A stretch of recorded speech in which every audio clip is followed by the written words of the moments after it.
As winter melts away and the days grow longer, spring brings the perfect opportunity to refresh, reset, and explore. Whether you're chasing cherry blossoms, craving culture, or simply looking to relax with fewer crowds and better weather, spring is one of the best times to travel. We've rounded up some of the most sought-after destinations this season to help you plan your next getaway. In today's episode, we'll give you the top 5 spring travel destinations and what you will want to see in each location.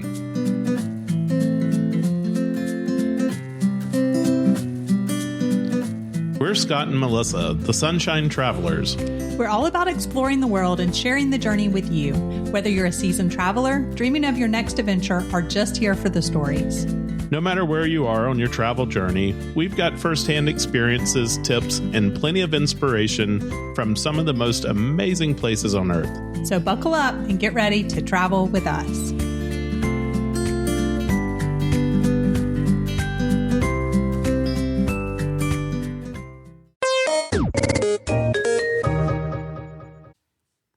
Melissa and I are thrilled to extend this incredible invitation to you. Join us on a truly unforgettable group trip to Antarctica. This journey promises to be the adventure of a lifetime, and we can't imagine experiencing it without you.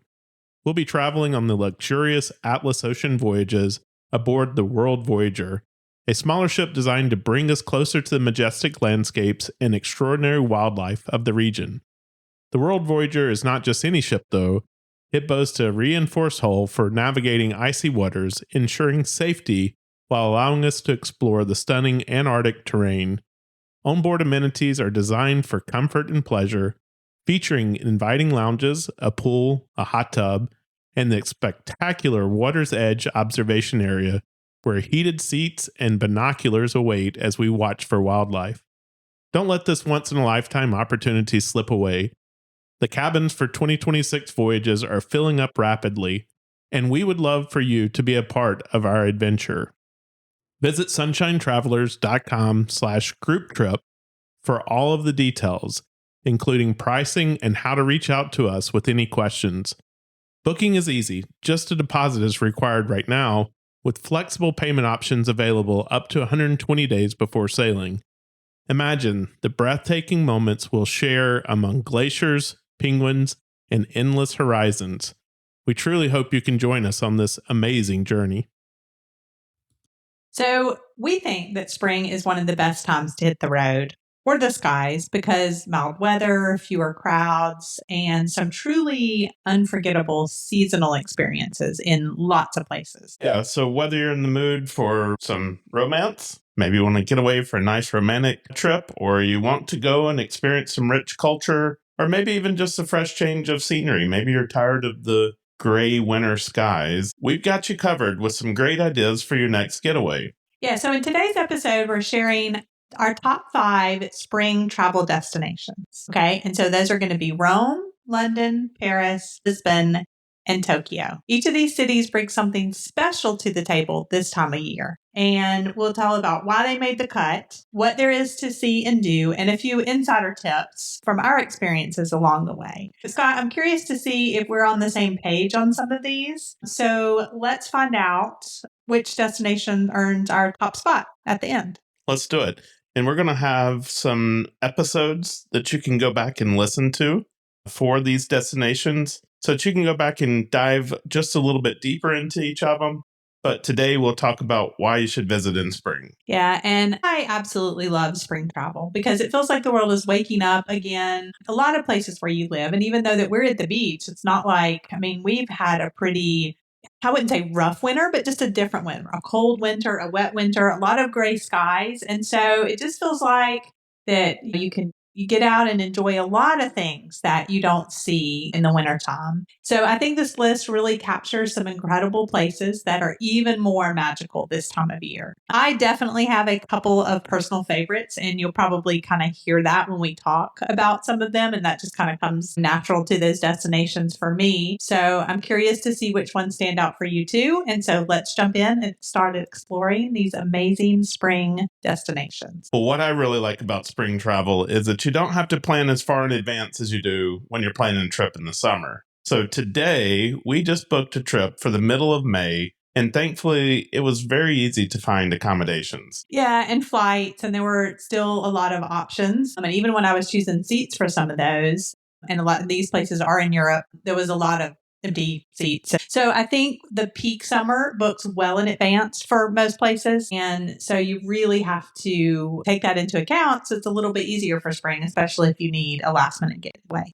So the exception to that is probably going to be number 5 on our list. And you'll find out why when we get to it. Well, let's go ahead and get started. The first place on the list is going to be Rome, Italy. And we talked about Rome, and I think we said 48 hours in Rome. Rome has gotten notoriously crowded over the last few years. And visiting during the summer, it's really hot there. Yeah, it was very hot. So when we were there last, it was in June. And I just remember when we went to the Colosseum and the Roman Forum, it was hot. Yeah. And so, it's nice to get there and be able to see this during the time when it's not quite as crowded and it's not quite as hot.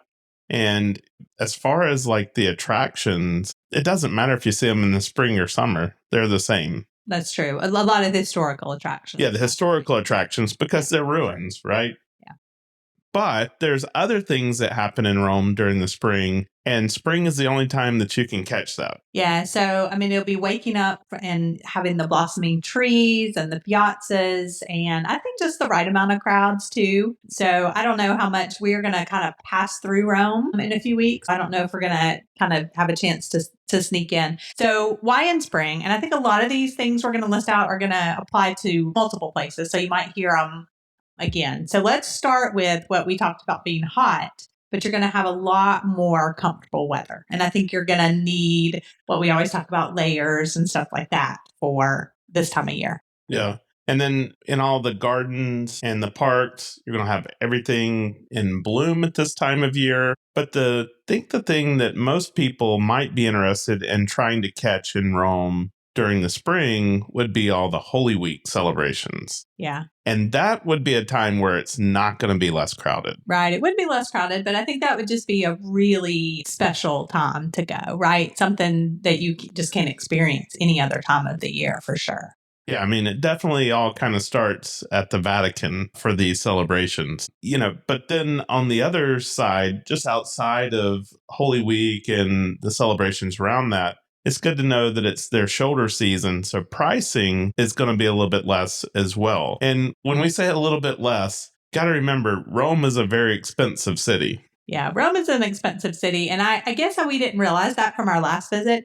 Because I do remember on our last visit, we used points, but we were kind of outside the city and didn't pay real close attention to the maps and stuff like that. And so this time we want to be near the train station, and it was definitely. So I can only imagine that in high season, how much more expensive that is. So just definitely something to factor in when you're planning a trip anywhere is the season and high season. So let's chat real quickly about our must-dos and then what you think that you need to book ahead. All right. So if we're going to go to Rome in the spring, what are the things we should do? So we did talk about that a lot of these things you want to go no matter what, but we think that you definitely want to do the Forum and the Colosseum and make sure that you go into the Colosseum and better yet, do the underground tour, right? When you're there, when in Rome, right? Go see some of these things that like you might not ever get to do again. And again, that mild weather before that summer heat sets in. And then if you go back to Rome another time and you've checked that off the list and it's super hot, you've done that. So we definitely recommend on this one that you book a tour ahead of time. We've talked to people who didn't do that and then thought they'd get tickets and then didn't even get to go in. And so I would be very frustrated at that. So book tickets ahead of time. We like to use Viator. The one that we did was on Viator, and it was the Roman Forum, Colosseum, and the Underground whole tour. It was several hours, but it just really gave you a perspective. I think when you go to these places, it's one thing to see them, but then to really understand what it is you're looking at. So definitely that one. And if you do that tour, just know that you're probably not going to do anything else the rest of the day because that was a really long tour. Yeah, and I would say don't do another tour, right? That's a great tip that I had forgotten about. Yes, don't book another tour. So don't do the Vatican in the morning and then try to do this one in the afternoon or vice versa. Spend the rest of this day seeing some other stuff, just kind of exploring some of the smaller the smaller things that you want to see, or just, getting some good food. Gelato. For sure. Yeah. So another one is wandering through the Orange Garden that is on Aventine Hill. And this is near where you would go to the Keyhole at the Knights of Malta.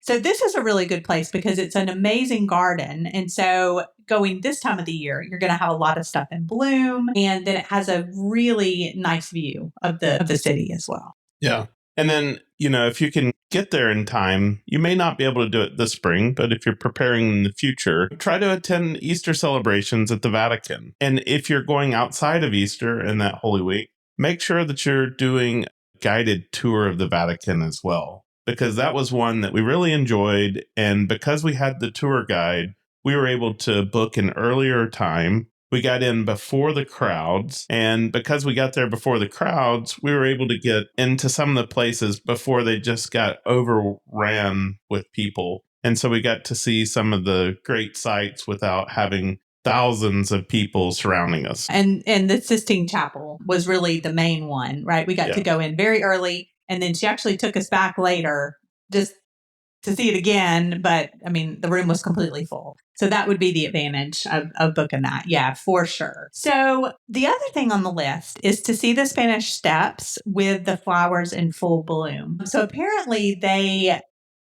have hundreds of azalea plants like brought in. Like this is a special thing. And originally it was done in the feast to like attract people, to get people to come and visit. So it's like the masters of Italy. I guess so. So, but I did see some pictures of this, and that would just be a fantastic sight to see. So very, very interesting. And then, like you mentioned about the Easter, so look up like what the protocol is. Because we haven't done this, we can't tell you specifically, but look up what the protocol is to do some of the outdoor services or the outdoor masses that they would have around the Vatican during that time.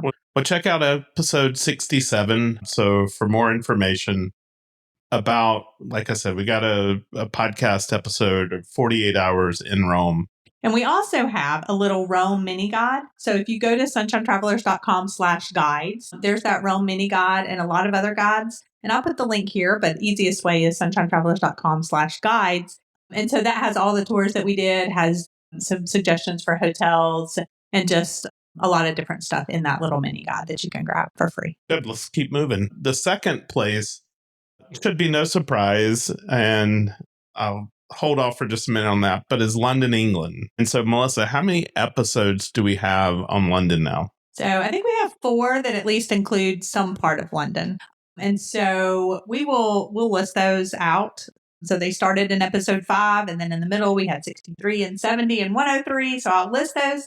But an easy way to get to those and anything is to go to Sunshine Travelers Podcast, and then like go to the podcast page. There's actually a search bar. And so you could type in London, and it would show you all those episodes about London. Same thing with Italy, for example. So that's that sunshinetravelerspodcast.com. Why London in the spring? London in the spring, like it's a vibe. I mean, and I am always so excited when we have the opportunity to go because we've been in January before and it was cold and it was gray, a little more gray, right? And cold. But a lot of times we've had the opportunity to go in the spring when the sun is starting to come out and the flowers are starting to bloom and everybody is starting to get out. And so I think it's just a really exciting time. Just a few weeks ago when we were there, like there was the baby geese and stuff like that in Kensington Gardens. And so if you've been to London in the spring, then you know what I'm talking about. So highly recommend that because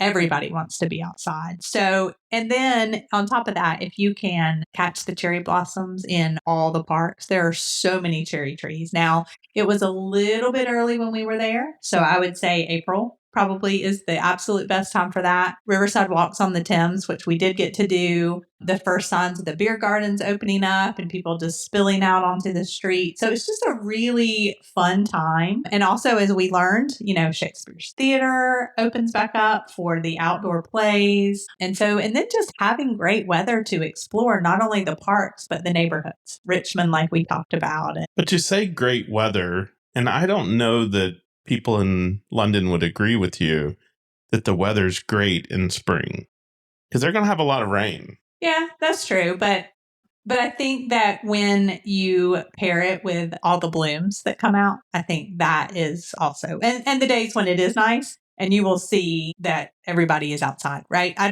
think they just ditch everything, right? And they're just like, okay, we're just going to go outside. But the blooms. And if you've seen, so the parks, like the way that they plant these with the gardens, with the flowers and everything, it's beautiful. Well, I think the key here is make sure you invite the Sunshine Travelers to go with you, and there'll be sunshine there. Yeah.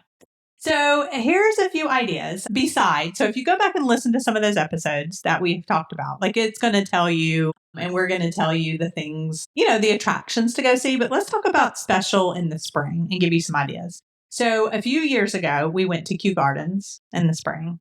Yeah, Kew Gardens is magnificent. You need like a whole day for that. Like it's a whole thing. You can have lunch out there. But if you don't have time to do all that, just pick a park. Kensington Gardens is beautiful. The walk from Hyde Park to Kensington is beautiful. I mean, just any of the parks, but you'll start to see those daffodils and the tulips and the cherry blossoms and then just all the spring flowers. I think one of the tips that I would give you, though, is if you're going to go to Kew Gardens this time of year, take a pair of shoes that are waterproof and you don't mind getting dirty. Yeah, that's probably a really good tip. And we had just missed, by the way, so early spring, they also had like an orchid, like a whole orchid festival. And then we did go to Hampton Court Palace a couple of years ago, and it was the Tulip Festival. And that was magnificent. So Hampton Court Palace would be another one. Yeah. But definitely in Kew Gardens, because I remember there was some parts of the gardens. I mean, definitely they have the paved paths, and that's all good. But then there were parts where you kind of walked a little bit through the woods and the grass. And I could imagine that, in the wet season, that might be kind of muddy. Yeah, because it's like on like their woodland gardens and stuff like that too. Yeah, for sure. And the other thing too is as you're going to Buckingham Palace, there's so many like parks just right there. And there's little coffee stands and places that you can get coffee and, take it with you and stuff too, which is the other thing that I just really love. And so then also just picking a place and enjoying a spring afternoon tea. What I've started to notice is that they just have all these themed types of afternoon teas, right? So it's just not, well, I mean, there's places you can go that's just afternoon tea, but like this hotel will have a theme and this other one will have a different theme, like of just like current type of things. But then you've got Easter, right? And then you've got Mother's Day, which in the UK, it's a little earlier than the US Mother's Day. But so they're going to have like all these kinds of different spring, I would say, like tea themes. So just pick something like that. That would be something really fun and festive. And the other spring thing that we absolutely love to do is go to Fortnum and Mason and like just look at their Easter treats. Like even if you don't need them, we've always tried to find an excuse. Okay, who can we buy some little, because they're just absolutely beautiful. And so that's fun just to walk around and see those neat Easter treats at Fortnum and Mason. It's also a good time to try to catch the Chelsea Flower Show. So if you're there in late May, then there's also all kinds of little pop-up garden shows and exhibits across the city. Great time for the flowers to be there during the spring. And Scott, this is on my list. So sometime we have to coordinate for the flower show. But if you can't make it during that time, I would say definitely check out one of the markets. Now, a lot of the markets are open year round, but the thing about going in the spring, right, is because you're going to have the better weather and the better temperatures, but then also you're going to have starting to see this seasonal produce, right, from some of the local producers. So, of course, like the big ones like the Borough Market and stuff like that, but we went to the one in Richmond, right, that had the artisanal bread and the food stalls. Then as spring comes on, they're going to start bringing in that produce. So just be on the lookout for those as well. Something that you may not think about, right? Because you're so focused on, I want to see this church and the Tower of London and the bridge and the London Eye. But I think that helps to bring like more of a local, right? A local feel to is visiting those markets. And so give yourself at least a week in London. Yeah. I mean, you're going to be worn out and you'll never see everything. So you shouldn't ever think that you're going to go to London and see everything in one trip. Give yourself a week in the spring. You're going to want it.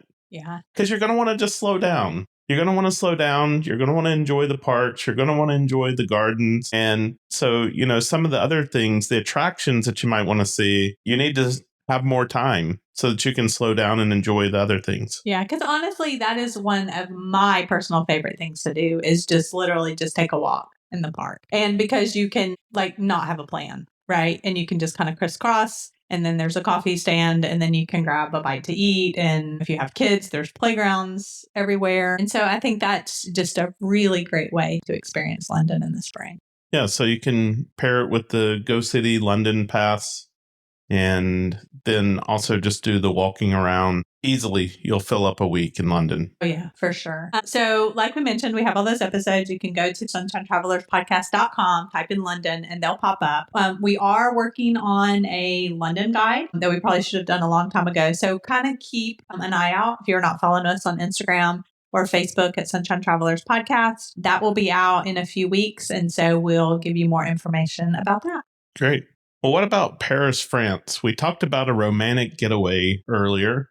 And what a more romantic place to go to than Paris, France. Yes. And same, I would say, as London, right? Because again, we have been in kind of the grayish, coldish part of January. And so, same thing, just as everything is like starting to bloom and waking up. So, we still need to go back and do Versailles. I would imagine that is fantastic in the spring as well. You know, just being able to walk along the river and having picnics and going. And it's not hard to do a picnic in Paris. You just go to a local shop and you get a loaf of bread and some cheese and some wine, and there's your picnic. Yeah. And one of the things that I was going to mention too is as the local markets, like we mentioned in London, as the local markets start to open up and getting that seasonal produce. Now, I wouldn't say that we did that necessarily in Paris, but we have done it outside of Paris in a little town. And as the strawberries, I think we got like a thing of strawberries and what you're, like some meat and some cheese and the bread. And then just, I think we didn't have a blanket, right? So we just found like a park bench and just had our little picnic. But that would be a fabulous thing to do in the spring. And then if you do have a blanket or whatever, but just as you're starting to get that local seasonal produce, because I think what you may not think about, because you're like, okay, big city London, big city Paris, they don't have things like that. But I think that is such a part of in France and in the UK is they have all these farms just not far outside. So then they bring that stuff to the markets and you just get fresh, local, seasonal produce. You know what I think would probably be neat is to go up to Montmartre in the spring. And so while those artists are there year round and they're painting, they're going to have just a whole new backdrop that they're painting in the spring. And so you'll have all the floral, mixed in with it and stuff like that. I think Montmartre would be really cool to go to in the spring. Yeah, 100%. And that's just another place where you can just get out and walk and be outside. We have a really special piece that we bought in Montmartre that's hanging in our home now that reminds us of being there in our trip. And it looks just like the place. So 100%. So a few other things is just to visit those gardens like around the river. And they're just not the same in the wintertime. Right. But as they start to bloom, how fantastic that is. And then also just taking a cruise down the river or walking along it, but just, getting a cruise down the river as well. And in May, they also have this thing called Night of Museums. And so the museums will be open late and for free. So you're going to have a lot of people, including locals, who are going to go and visit these museums during that time. Yeah. And what I love about this is that in that way, you get to have the daytime to spend some time outside, right? And then the things that you want to see, at the Louvre, at the Orangerie, see the Monet and all that, then you can do that in the evening. We didn't do this in the spring, but we did do the Louvre at night when we were there in January one year. It happened to be open late. And not only did you get the lower crowds, that it gave you an opportunity to have time to do something else. So I think in the spring, that's a great idea. You have more time outside, right? Instead of being inside the museums. And then in the evenings, then you can enjoy that. And I always recommend Rick Steves' guide on the Louvre if you're going to do that. He kind of has the things that you really want to see, the big list and where to find all of those. But then, if you just want to see certain things, he helps you find where they are in the museum because that museum is huge. Yeah. I mean, because you could spend weeks in there and see. But so that's a great tip. Probably we should also share that's a great tip for the British Museum as well, because they have the audio guide that's free and kind of guides you through that. Well, check out episode 68 for more on Paris. We have I think it was 48 hours in Paris as well, an itinerary that you can look at. But once again, during this springtime, you're just going to want to plan to spend as much time outside as possible. Yeah, 100% agree. Well, where are we going next, Melissa? So another one that we really love is Lisbon, Portugal. Yeah, Lisbon. It's interesting how Lisbon got onto our list of places. If we go back 6-7 years ago, we didn't know a whole lot about Portugal, maybe more about like Porto in those areas. But because I had a meeting in Lisbon, or right outside of Lisbon, we had the opportunity to explore this area, and we have just fallen in love with Portugal because of that. Yeah, and I think so much so is that our kids recently did a trip there after, we talked about a lot of the things. And so why Portugal in the spring, though? Pretty good weather. Way fewer crowds, but much, much more affordable. Yeah, I think Lisbon's going to have pretty warm weather this time of year. That seemed to be my recollection. Yeah, I think so we've done 2 in the spring trips, early March, and then I think we went in early May. So there was definitely a huge difference. Like it wasn't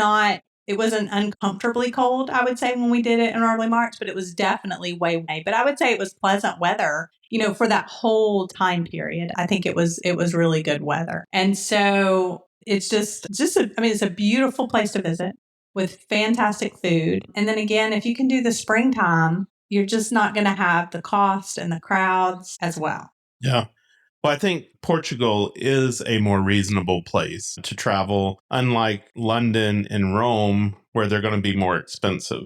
Yeah, for sure. I mean, you're definitely going to have the touristy areas, but I agree. Like, I think overall, it's definitely going to be. And the thing about the Lisbon area is that you can have all the city things, right? So you can do the things that you think about for Lisbon. So a few of the activities, for example, are riding the famous tram, the tram 28 through the historic hills. A lot of times the windows are open, right? And if it's sunny, you can visit the castle, St. George's Castle. It's at the top of this hill. It's just beautiful to like look out over that. You can kind of see the ocean and, beyond that, you can visit the monastery and grab pastel de natas close by. But here's the other thing is that Lisbon is so close and so accessible to a lot of other, right? So there is a wine region. So, a lot of people might be familiar with like the Porto wine region and up a little bit further, but there is Arabida and Sesimbra wine tour that you can take. So this is the one that I did. I actually just got it from Lisbon. But if you wanted to, rent a car, you could kind of do this on your own. But there are, it's just beautiful. It's more hilly. It's not like huge mountains, but you feel like you're more in the mountains. So they've got the wineries that you can stop at. One of them even.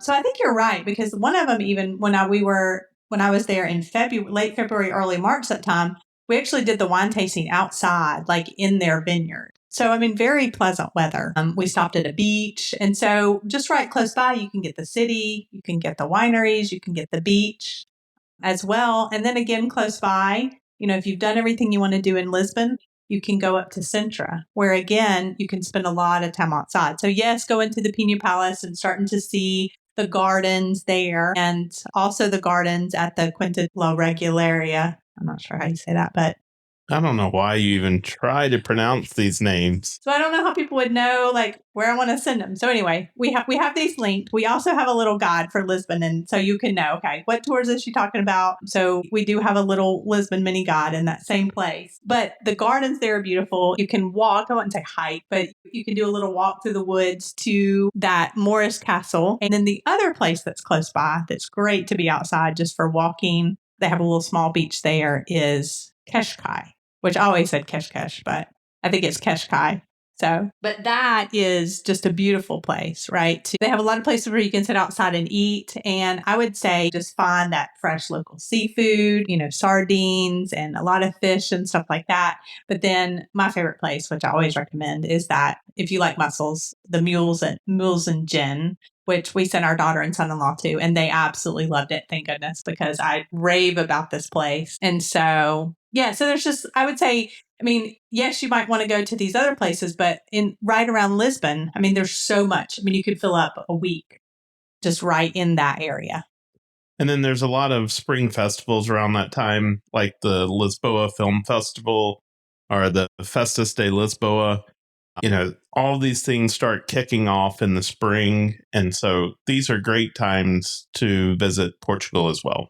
Yeah, and that's the other fun thing about, like, if you can catch these festivals and the flower show and stuff like that. I mean, that's something that locals go to and locals enjoy as well. And so it's just a great way to feel a little bit more about, the culture too, and not just visiting those sites. So again, for more on Lisbon and that surrounding area that we've kind of mentioned, check out episode 38, where we talk in detail about all those. And then again, if you go to sunshinetravelers.com/guides, we've got a little mini guide for Lisbon and those surrounding areas where we have the links to the different tours and the things that I cannot pronounce that we recommend. Are you looking to plan your next unforgettable adventure? At Sunshine Travelers Experiences, we specialize in helping you create tailor-made travel journeys that turn your vacation dreams into reality. Whether you're craving a relaxing beach escape, an awe-inspiring cultural journey, or a thrilling outdoor adventure, we can help. Why choose Sunshine Travelers Experiences? Personalized itineraries designed just for you, expert travel advice and insider tips, seamless booking from start to finish, exclusive access to top destinations and hidden gems. We also book cruises, all-inclusives, groups, tours, and so much more. If you're unsure where to even start planning that bucket list trip, start by asking us. Then let Sunshine Travelers Experiences handle the planning so you can focus on making the memories. Explore now, sunxtravel.com. If you have any questions, email us info@sunshinetravelers.com.